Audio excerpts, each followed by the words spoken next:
The ongoing saga over gas and oil prices is becoming the political hot button topic of the day. As we sit less than 8 months from the midterm elections, we're watching as politicians from both sides of the aisle navigate this issue. And one thing News4Jax noted is there's a push in the Republican-controlled legislature to provide a gas tax break. Well, News4Jax reporter Scott Johnson joining us live in Brooklyn after you spoke with a political polling expert, Scott, as well as voters. Well, Joy, look at this. You're paying so much more at the gas pump. We all know that. Everyone's talking about it. You know who's well aware of it? Political strategists who are right now getting political campaigns and talking points and mechanisms within the government ready. Because in about 8 months, we vote in the midterms. Voters may not keep track of every political issue, but there's one issue that stares them in the face daily. The price of gas is going up. And voters recognize there's likely political consequences. And do you think people when they go to vote, it's going to be a big issue to them? Yeah, it's a pocketbook issue. But who is to blame is not a simple answer. Do you think people, when they go vote in the next election, should think about gas prices? Do you think that's a big issue people should think about?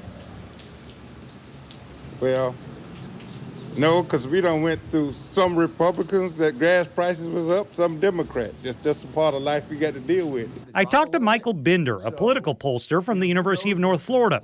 He says as midterm campaign season starts this spring, expect your TV or internet feed to be flooded with political ads, many of which mention the price of gas. Depending upon the side of the aisle that you're on, if you're a Republican, you're going to be hammering Biden on gas prices, and we need to lower gas prices. We need to increase drilling, things of that nature to bring down gas prices. If you're on the left, maybe you take this opportunity to pitch the fact that the oil and gas market is a market and it's suspect to pressures. It's hard to tell what Republicans and Democrats in power will do for the time being.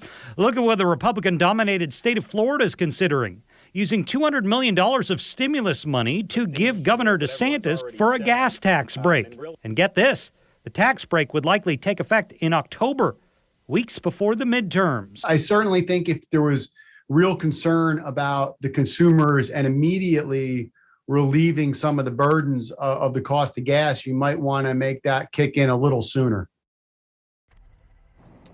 Now, if gas prices do fall before the election, maybe $1, maybe more, there's a few things to keep in mind. If the Russia situation settles down, the international order is restored, Binder tells me that's good for Democrats. However, if we start importing our oil from places like Venezuela or Iran, that could be attack fodder for Republicans. We're live in Brooklyn. Scott Johnson, Channel 4, the local station.